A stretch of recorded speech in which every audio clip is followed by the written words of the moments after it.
નમસ્કાર દર્શક મિત્રો, આપ જોઈ રહ્યા છો સનસનીખેજ ન્યૂઝ। સમાચારમાં વાત કરીએ તો વડોદરા શહેરમાં પીએફ કમિશનર તરીકે મનોજ કુમાર યાદવજીએ પદભાર સંભાળ્યો।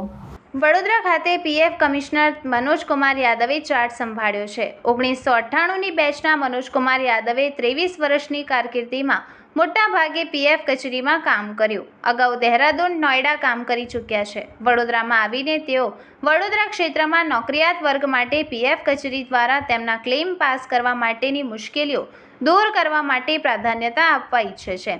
ઉપરાંત તેને સરળ કરવા પર ધ્યાન આપશે। દર મહિને 50,000 જેટલા ક્લેમ આવે છે। કોન્ટ્રાક્ટર પ્રિન્સિપલ એમ્પ્લોયર પોર્ટલ પર દરેક કોન્ટ્રાક્ટરે રજીસ્ટર કરવું ફરજિયાત કરવામાં આવ્યું છે અને દરેક કર્મચારીનો પીએફ કાપીને સમયસર જમા કરાવવું જરૂરી છે। કોરોના કાળમાં જેમના માતા-પિતા અવસાન પામ્યા છે તેમની માહિતી એકઠી કરીને તેમને મદદ કરવામાં આવશે। વડોદરા શહેરમાં 6 લાખ લોકોના એકાઉન્ટ છે। 10મી જુલાઈના રોજ લોક અદાલત યોજાશે, જેમાં જે પીએફ ધારકોની મુશ્કેલીઓ છે તે ઉકેલવામાં આવશે। મનોજ કુમાર યાદવને મીડિયા સાથેની વાતચીતમાં પીએફ કમિશનરેટ દ્વારા વડોદરા શહેરમાં કરવાની કામગીરી વિશે પણ વાતચીત કરી હતી।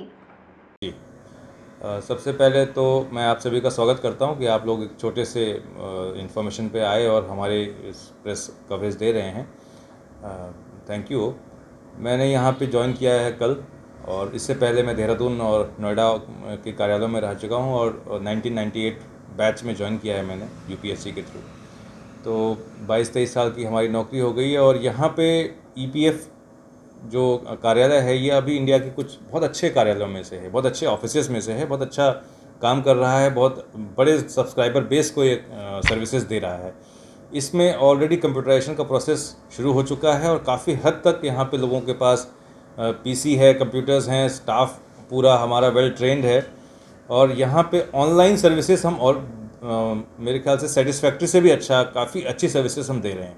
पर हमारी कोशिश ये रहेगी कि आने वाले टाइम में जो सर्विस एरिया में टाइम लग रहा है क्लेम सेटलमेंट में, उसको और रिड्यूस कर दें और कम कर दें उसको, ताकि कोई भी मेंबर अगर अपना क्लेम फाइल करता है उसको 3 दिन के अंदर उसके पैसे का भुगतान हो जाए, ताकि उसको ज़रूरत में पैसे का लाभ मिल सके उसको। दूसरा, हमारी कोशिश ये है कि जो अभी कोरोना टाइम्स में जो बच्चे ऑर्फन हुए हैं, जिनके मदर फादर दोनों ही एक्सपायर हो गए हैं, उन बच्चों को आइडेंटिफाई करना कि उनके पेरेंट्स कहाँ किस फैक्ट्री में काम करते थे, उनका पीएफ का कितना बैलेंस था, उनको आइडेंटिफाई करके उनका इंश्योरेंस का पैसा, उनका पीएफ का पैसा उन तक पहुँचाना, ये एक हमारी प्राथमिकता होगी अभी आने वाले समय में सबसे ज़्यादा।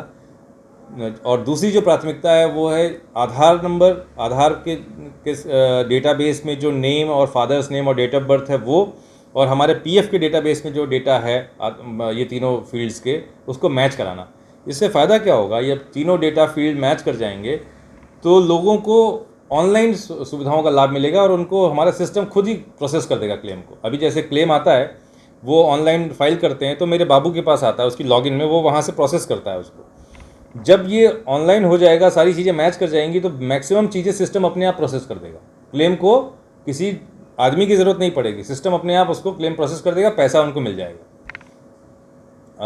तीसरी प्राथमिकता हमारी होगी, जितने बड़े एम्प्लॉयर्स हैं, बड़ी फैक्ट्रियां हैं, उसमें मैन पावर सप्लायर्स हैं।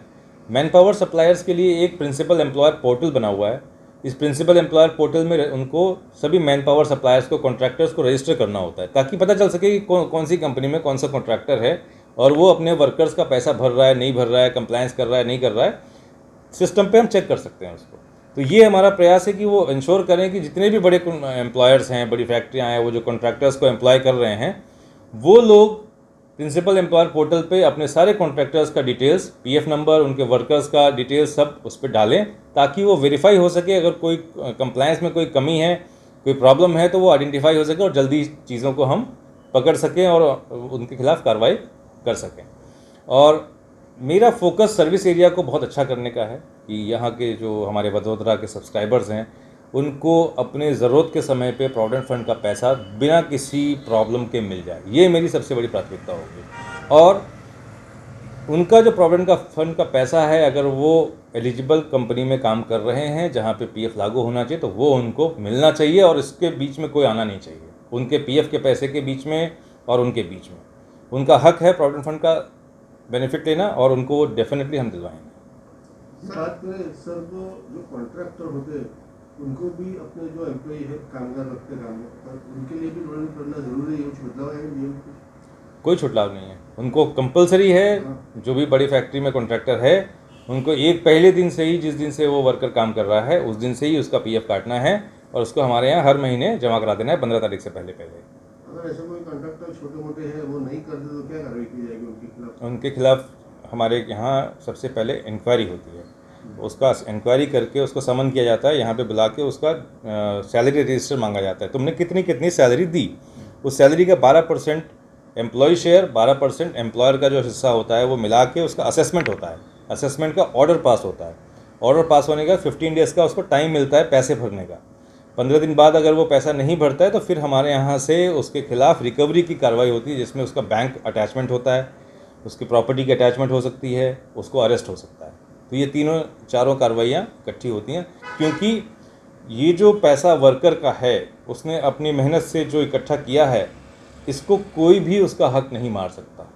हर तरह से जो हमारा एक्ट है, ईपीएफ एक्ट, वो उसको बचाता है, उसको सेव करता है, ताकि बुढ़ापे में या जब उसकी अपंग हो जाता है कोई वर्कर या उसकी डेथ हो जाती है तो उसके बच्चों को ये बेनिफिट हम दे सकें। एक सोशल सिक्योरिटी का छाता उसके सर पे हमेशा रहे कि कुछ भी दुर्घटना होती है या कोई कमज़ोरी होती है या बुढ़ापा होता है तो उसके लिए, उसके बुढ़ापे में या उसके ख़राब समय पे ये सब चीज़ें काम आए उसके लिए। सर, कोरोना के समय में कितने कर्मचारी को उनका पैसा मिला है या तो उसकी कुछ?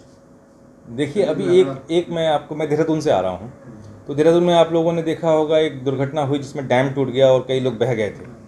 तो उसमें 143 लोग बह गए, तो उनका डेथ डिक्लेयर करना होता है।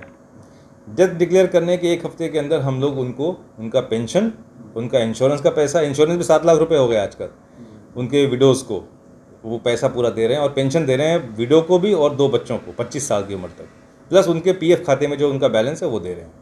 तो कितना बड़ा, आप देखिए कितना बड़ा एक सिक्योरिटी है कि उनका जो घर है वो बर्बाद नहीं होता है। बच्चों का, गांव में अगर बच्चे पढ़ रहे हैं तो 4-5 हज़ार रुपये में उनका घर चल जाता है, फीस चली जाती है, खाने पीने को हो जाता है, इंश्योरेंस के पैसे से उनके बाकी ज़रूरतों की पूर्ति हो जाती है और पीएफ का पैसा भी उनको मिल जाता है। तो एक तरह से बहुत बड़ा, एक वर्ल्ड का सबसे बड़ा सोशल सिक्योरिटी ऑर्गेनाइजेशन है। वर्ल्ड में इतना बड़ा ऑर्गेनाइजेशन नहीं है जो किसी की सोशल सिक्योरिटी को देख सके। और ये कंट्रीब्यूटरी है, 12% एम्प्लॉय की सैलरी से, कामगार की सैलरी से कटता है, 12% मालिक देते हैं, तो ये जुड़ता है।